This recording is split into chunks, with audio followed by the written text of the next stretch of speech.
Hello everyone. हम बात कर रहे थे सेल के बारे में।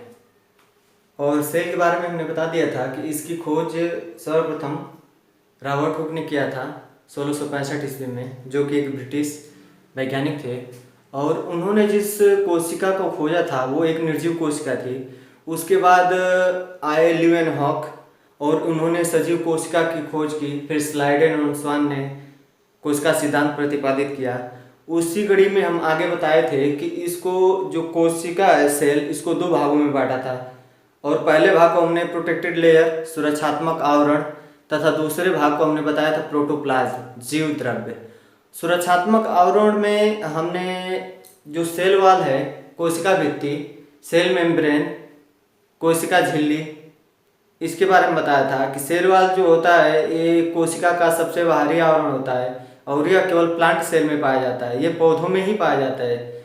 और ये इसका निर्माण जो होता है सेलुलोज से बना होता है। सेलुलोज के बारे में एक चीज़ हम बताए थे कि प्रकृति में अगर पूछ ले कि प्रकृति में सबसे अधिक मात्रा में पाया जाने वाला कार्बोहाइड्रेट, तो वह है सेलुलोज। फिर जो उसका दूसरा आवरण था सेल मेम्ब्रेन, जिसको कोशिका झिल्ली बोले थे, हम ये बताए थे कि जंतु कोशिका में सबसे बाहरी आवरण होता है सेल मेम्ब्रेन। और इसको हम अर्धपारगम्य चयनात्मक झिल्ली बोले थे। और इसी को कोशिका का द्वारपाल बोला जाता है, क्योंकि यह बैक्टीरिया को आने से रोकता है। कोई भी पदार्थ अगर कोशिका के अंदर जा रहा है तो उसको पहले देखता है कि हमें नुकसान पहुंचाएगा कि हमारे लिए लाभदायक है। अगर लाभदायक है तो अर्धपारगम्य चयनात्मक है, वो चयन करेगा। अगर लाभदायक है तो उसको एंटर करने देगा। अगर उससे नुकसान हो रहा है कोशिका को, तो कोशिका उसको वहीं रोकने का प्रयास करेगा। अगर उससे मजबूत है तो वो अंदर आता है और हमें बीमार कर देता है। और इसके आगे हमने जीव द्रव्य के बारे में बताया था। जीव द्रव्य को हमने दो भागों में बांटा था। पहला बताया था साइटोप्लाज्म, कोशिका द्रव्य, और दूसरा बताया था न्यूक्लियस, केंद्रक, जिसको कोशिका का कैरेक्टर भी बोलते हैं।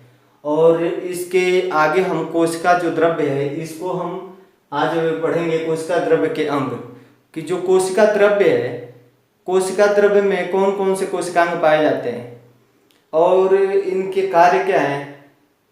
तो आज इसमें 8 कोशिकांगों को हमें पढ़ना है, लेकिन आज हम 4 कोशिकांगों को पढ़ेंगे ताकि वीडियो ज़्यादा लंबी ना हो और बोरिंग महसूस ना हो। तो आइए गाइस शुरू कर देते हैं। तो पहला कोशिकांग हम बताए थे अंतःप्रद्रव्य जालिका।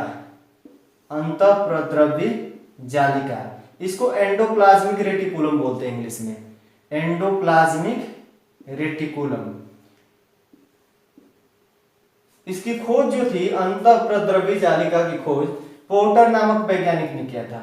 किसने किया था? पोर्टर। एग्जाम में भी पूछ लेता है कि जो कोशिकांग है एंडोप्लाज्मिक रेटिकुलम, या हिंदी दे देगा उसको अंतःप्रद्रव्य जालिका, इसकी खोज किसने किया था? तो पोर्टर ने किया था। इसको ध्यान रखेंगे। राइबोसोम, राइबोसोम प्रोटीन निर्माण की फैक्ट्री, इसकी खोज पायलट नामक वैज्ञानिक ने किया था।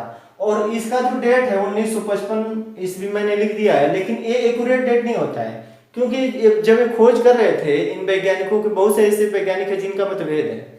तो ये 1955 के दशक लिया जाता है, समथिंग के मतलब 5 साल आगे पीछे का लिया जाता है। 1955 से 60 के बीच में हुआ होगा या 50 से 55 के। तो ये कहीं भी आप देखेंगे तो 1955 के दशक में लिखा मिलेगा।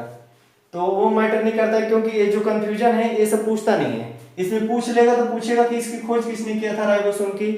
तो राइबोसोम की खोज किया था पायलट ने। फिर अगला कोशिकांग हम पढ़ेंगे लाइसोसोम। ये बहुत इंपॉर्टेंट है, जितने कोशिकांग हम बता रहे हैं ना ये बहुत इंपॉर्टेंट है। ये हर एक वनडे एग्जाम में पूछा हुआ है, या इंटरमीडिएट की कक्षाओं में आप पढ़ रहे हैं तो उसमें सिर्फ रटा दिया जाता है कि इसमें देख लीजिए कि एंडोप्लाज्मिक रेटिकुलम को कोशिका का कंकाल तंत्र बोलते हैं, राइबोसोम को प्रोटीन निर्माण की फैक्ट्री बोलते हैं, लाइसोसोम हो गया इसको आत्महत्या की थैली बोलते हैं, माइटोकॉन्ड्रिया को कोशिका का पावर हाउस बोलते हैं। क्यों बोलते हैं बताते ही नहीं है कि आखिर इनके कार्य क्या, बोलने का कारण क्या है। तो आज हम बताएंगे इसके बारे में आपको। इसकी खोज किया था लाइसोसोम की, डी डुबे वैज्ञानिक थे 1955 ईस्वी में। और माइटोकॉन्ड्रिया, माइटोकॉन्ड्रिया है माइटोकॉन्ड्रिया, तो माइटोकॉन्ड्रिया की खोज किया था कोलिकर ने। इसके भी खोज के में 3 वैज्ञानिकों का योगदान है। माइटोकॉन्ड्रिया की जब खोज कर रहे थे कोलिकर, तो इन्होंने कीट कीट पतंग जो होते हैं, कीटों की मांसपेशियों में इन्होंने देखा था माइटोकॉन्ड्रिया को। ये 1880 में देखे थे, लेकिन ये बता नहीं पाए कुछ भी। इन्होंने देख तो लिया था कि एक संरचना है, लेकिन ये बता ही नहीं पाया कि है क्या। लेकिन सबसे पहले इन्होंने ही देखा था कि इस प्रकार की एक संरचना दिख रही है कीटों की मांसपेशियों में। फिर 1890 कई बुक में कई जगह 96 भी लिखा हुआ है, अल्टमान महोदय है। और अल्टमान ने जब इस संरचना का अध्ययन किया तो इन्होंने इसको बायोप्लास्ट कह दिया। तो प्रश्न ये भी पूछता है कि माइटोकॉन्ड्रिया को बायोप्लास्ट किसने बोला था। ये जितने टॉपिक मैं यहाँ नोट करवाता हूँ ये सारे प्रश्न पूछे हुए हैं, इसीलिए मैं बताता हूँ कि प्रश्न किस प्रकार से बनते हैं ताकि इसको आप लोग याद रखें। तो 1890 कई जगह 96 भी दिया है, तो इसमें जब अल्टमान ने इसको बायोप्लास्ट कह दिया। फिर 1898 में आया सीबेंडा, और सीबेंडा ने उस संरचना का नाम दिया माइटोकॉन्ड्रिया। तो अगर ये पूछे कि माइटोकॉन्ड्रिया का नामकरण किसने किया है तो सीबेंडा हो जाएगा। लेकिन अगर पूछ ले कि माइटोकॉन्ड्रिया की खोज किसने किया है तो कोलिकर ही मारेंगे। अगर पूछ ले कि माइटोकॉन्ड्रिया को बायोप्लास्ट किसने कहा था तो कहा था अल्टमान ने। ठीक है, क्लियर है। अब हम बात करेंगे कि अंतःप्रद्रव्य जालिका के बारे में, एंडोप्लाज्मिक रेटिकुलम।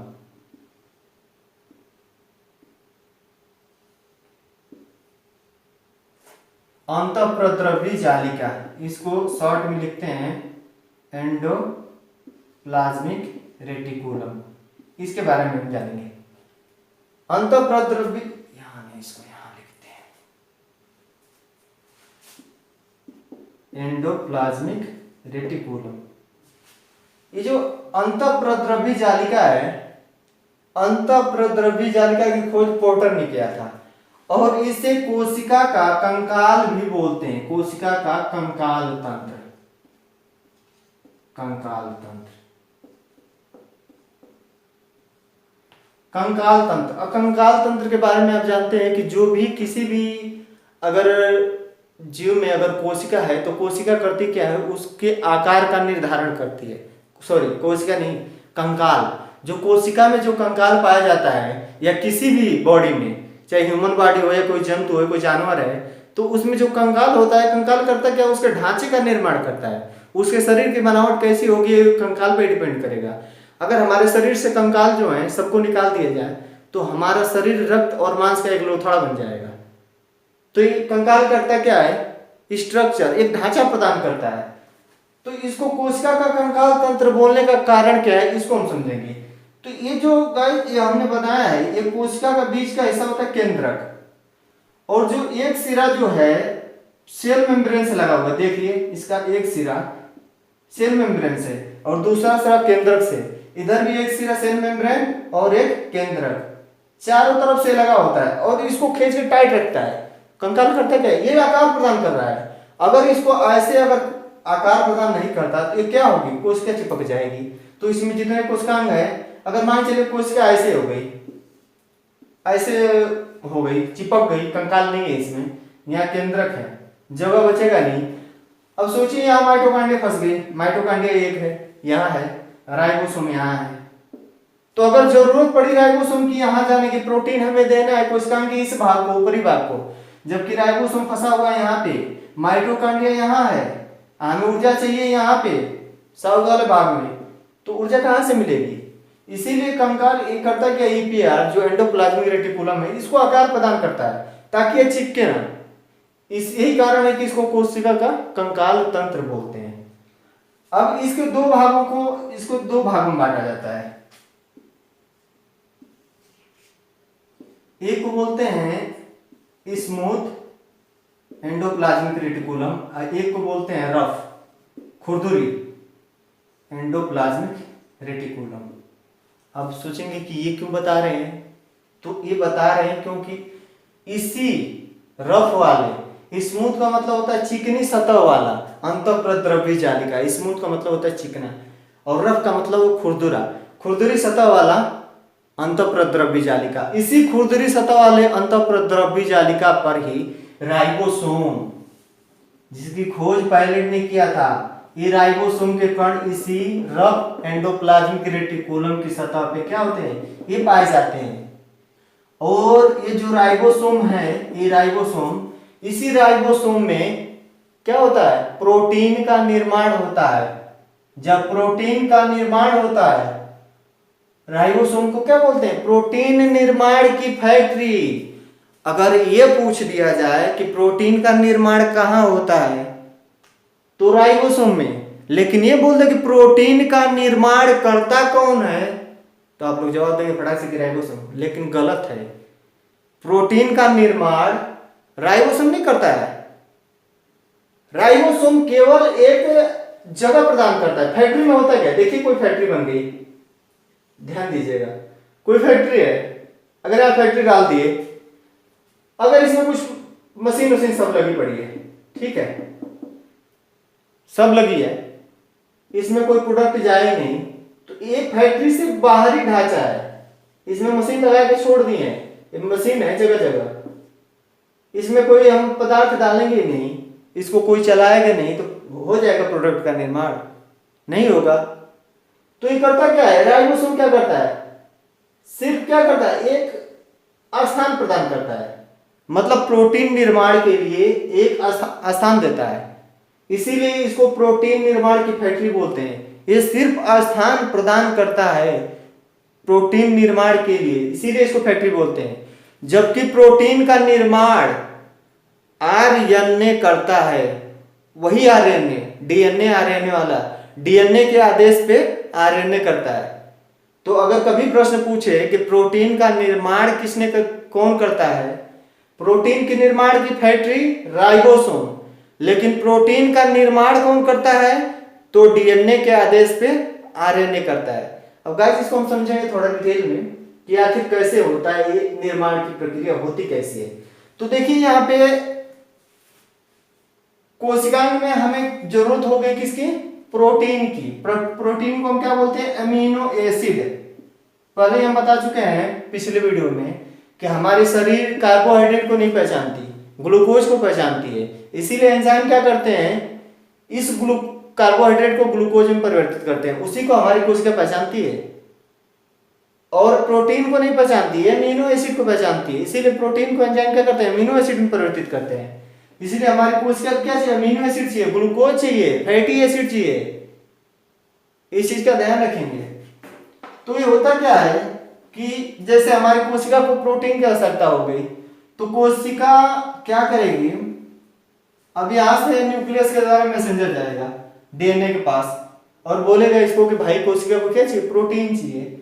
अब डीएनए करता क्या है, ये आरएनए 3 प्रकार के होते हैं, इसको मिटा देते हैं, थोड़ा सा इसको सही से समझते हैं। ये जो आरएनए होते हैं, आरएनए 3 प्रकार के होते हैं। एक को बोलते हैं एमआरएनए, एक होता है आरआरएनए,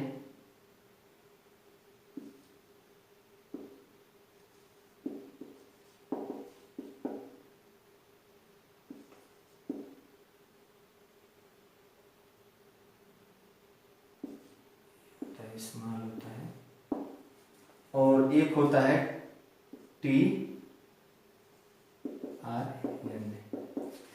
तो देखिए कार्य किस प्रकार करता है, डीएनए आदेश देगा किसको, डीएनए के द्वारा ये मैसेज ले आएगा, कौन सा, ये एम का मतलब होता है मैसेंजर है, मैसेंजर आरएनए है। और आरएनए का सबसे अधिक भाग 80%, जो आरएनए का भाग होता है 80% ये आरएनए होता है।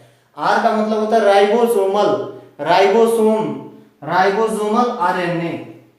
इसी राइबोसोमल आरएनए में क्या होता है, ये प्रोटीन की फैक्ट्री यहीं डली हुई है, इसी आरएनए में। ये राइबोसोमल आरएनए है जिसको राइबोसोम बोलते हैं। तो यही प्रोटीन की फैक्ट्री हम डाल रखे हैं, फैक्ट्री यहीं डाले हैं आरएनए में। तो ये मैसेज देता है, मैसेज देगा कौन, डीएनए इसको मैसेज देगा कि भाई प्रोटीन चाहिए, किसको, कोशिका को, कहेगा प्रोटीन का निर्माण करो। तो जब इसके पास मैसेज आएगा तो फटाक से क्या करेगा, टी ट्रांसफर करेगा, ट्रांसफर आरएनए क्या करेगा, ट्रांसफर करेगा इसके पास क्या चीज, ये फैक्ट्री में लेके आएगा, इसको प्रोटीन देगा, प्रोटीन क्या करेगा, ट्रांसफर कर देगा। जो प्रोटीन ट्रांसफर करेगा तो इसी आरएनए में ये क्या करेगा, इसको एंजाइम की सहायता से इसको तोड़ेगा, किसमें, अमीनो एसिड में। तो इस प्रकार की एक प्रक्रिया है प्रोटीन निर्माण की। तो ध्यान रखेंगे आगे से, प्रोटीन निर्माण की फैक्ट्री राइबोसोम को क्यों बोलते हैं, समझ में आ गया। क्योंकि यहाँ पे क्या होता है, प्रोटीन का निर्माण होता है। अगर पूछ दे कि प्रोटीन का निर्माण करता कौन है, तो आरएनए करता है, किसकी आदेश पे, तो डीएनए के आदेश पे। तो यही पूछेगा कि निर्माण कौन करता है, तो आरएनए करता है। सीधी सीधी जवाब, सीधा। अब बात करते हैं हम लाइसोसोम। ये लाइसोसोम क्या है, तो भाई लाइसोसोम के बारे में आप लोग जानते हैं कि लाइसोसोम को आत्महत्या की थैली बोलते हैं। आत्महत्या की थैली से तात्पर्य क्या है, अगर कोई व्यक्ति है स्वयं अपने आप को मार ले रहा है तो क्या वो बोला जाता है उसको कि आत्महत्या कर लिया, मार लिया, अपने आप को ही मार लिया। वो आत्महत्या का मतलब क्या है, सुसाइड करना, खुद को ही अपने आप से ही मार लेना। तो ये लाइसोसोम करता है। अब बताते हैं क्या होता है, जिसे कोशिका है,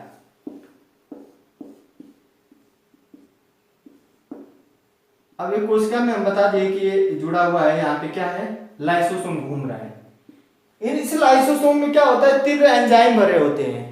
और एंजाइम जब हम डाइजेस्टिव सिस्टम पढ़ाएंगे आपको, पाचन तंत्र, उसमें बताएंगे कि एंजाइम का कार्य क्या है। एंजाइम भोजन को पचाने में तथा बैक्टीरिया, जो बैक्टीरिया हमारे शरीर पे अटैक करते हैं उनको मारने में कार्य करता है। ये एंजाइम, जो एंजाइम है, तो ये एंजाइम भरे होते हैं किसमें, लाइसोसोम में। ये लाइसोसोम है, इसमें बहुत तीव्र एंजाइम होते हैं, बहुत तेज, इतने खतरनाक होते हैं ना इसमें एंजाइम कि अगर बैक्टीरिया अटैक कर रहा है, बैक्टीरिया के ऊपर 2 बूंद गिरा देगा तो बैक्टीरिया मर जाएगा, इतने पावरफुल होते हैं।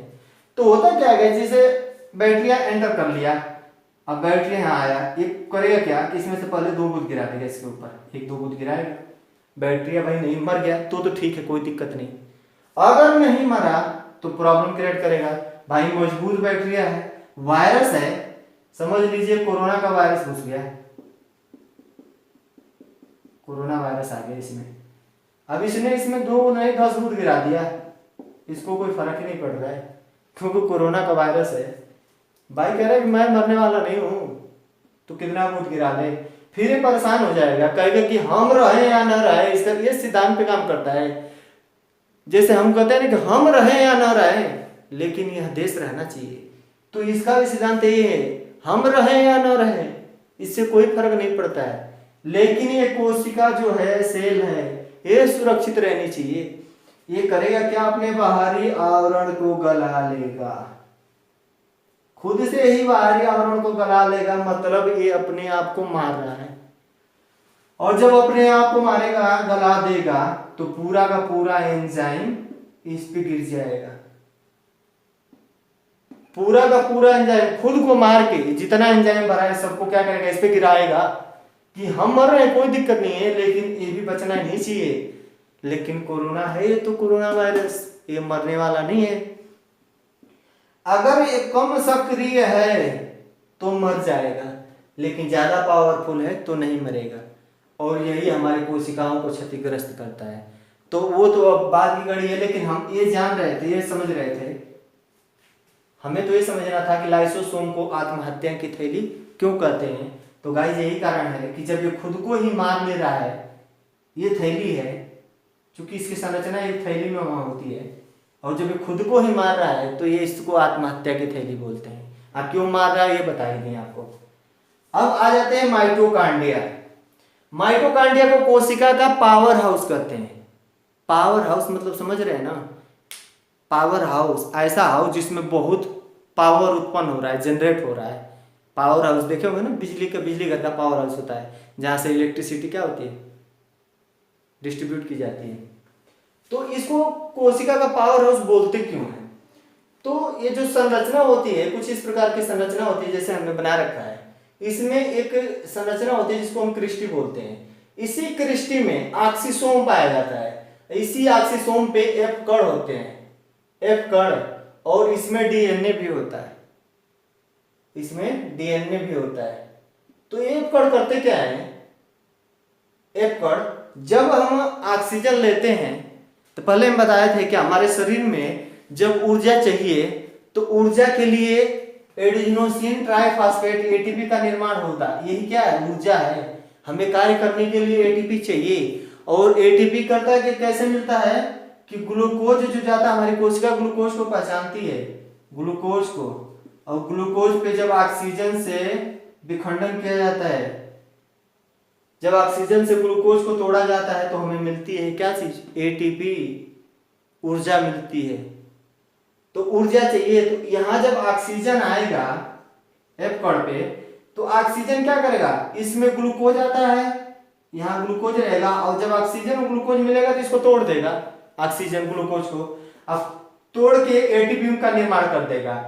चूंकि यह क्रिया यहीं पे होती है, सिर्फ कहाँ होती है? यहीं पे होती है, माइटोकॉन्ड्रिया में ही, और यहीं पे ऊर्जा का निर्माण होता है। इसीलिए यही कारण है कि जब ऊर्जा का निर्माण यहाँ हो रहा है, तो हम जानते हैं कि जहाँ ऊर्जा का निर्माण होता है उस स्थान को हम पावर हाउस बोलते हैं, और यही कारण है कि माइटोकॉन्ड्रिया को कोशिका का पावर हाउस कहते हैं। तो गाइस, उम्मीद करते हैं कि आप लोगों को अच्छी तरह समझ में आया होगा। तो अब इसका जो 4 बच रहे हैं इसमें कोशिकांग, उसके बारे में हम अगली वीडियो में डिस्कस करेंगे। Thank you for watching.